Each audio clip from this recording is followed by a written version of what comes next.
NBA is investigating racist remarks allegedly made by LA Clippers owner Donald Sterling in a phone call with his girlfriend. It's an audio tape obtained by TMZ. In that conversation, the man believed to be Sterling takes issue with his girlfriend posting a picture of herself with Magic Johnson and posting it on Instagram saying, quote, "It bothers me a lot that you want to broadcast that you're associating with black people. Do you have to?" He goes on to say, "You can sleep with them, you can bring them in, you can do whatever you want. The little I ask is you not to promote it and not to bring them to my games." The NBA has issued this statement. We're in the process of conducting a full investigation into the audio recording obtained by TMZ. The remarks heard on the recordings are disturbing and offensive, but at this time we have no further information. Wow. Shaq, I'll give you the first crack at this. You know, it's one thing to say something that's controversial, but it's another thing to say something that's very repugnant. The question is now, should this guy continue being an owner?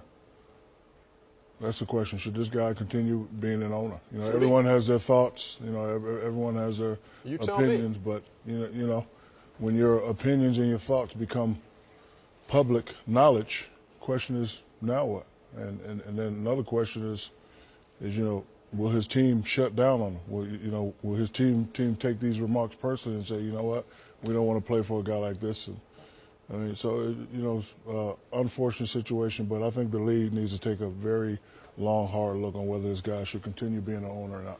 You can read these statements over and over. You can read the story over and over, and you still cannot believe what you're reading. Well, first of all, you can believe it because this has happened before. He settled a lawsuit years ago. Obviously he owns a lot of land and things also, and he settled a lawsuit that said he was discriminating against blacks and Hispanics. So this is habitual. This is the first test of Adam Silver. He's got to suspend him right now. First of all, they got to prove his voice on the tape.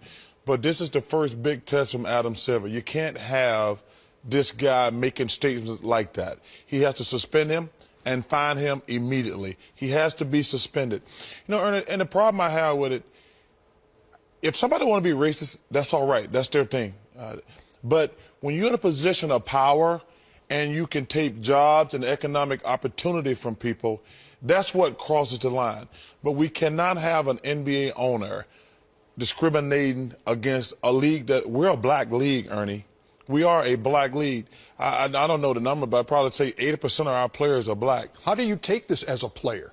Well, that's a different animal there. Yeah, I just think, firstly, that, racism is like a refuge for ignorance.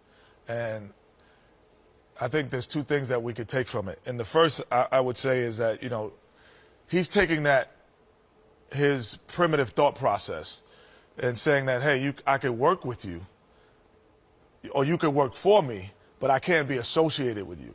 And, or I could, obviously, you could be my girlfriend, obviously, because she's black and Mexican as well. So it's just a refuge for ignorance. I think it's more, for me, it's a teaching tool for the new generation.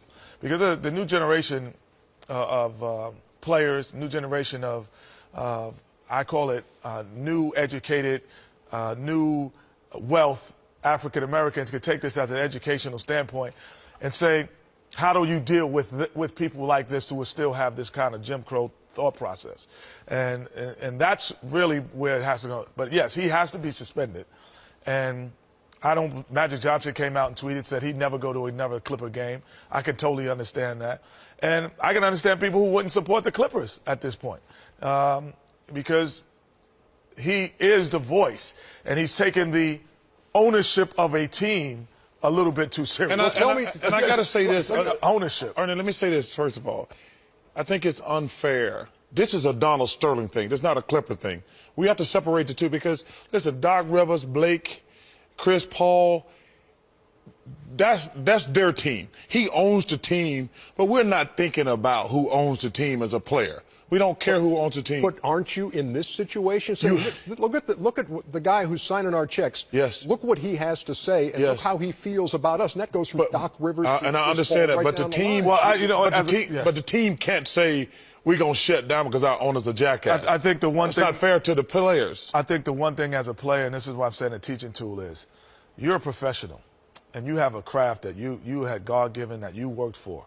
and you continue to do that craft to the best of your ability and knowledge. But when it comes time to re-sign with a team, that might be a team that you have second thoughts about playing with because of the type of ownership. Or if you're a player in the league thinking about free agency. Because my whole thing is I am a professional, and I put myself in this position, not Donald Sterling.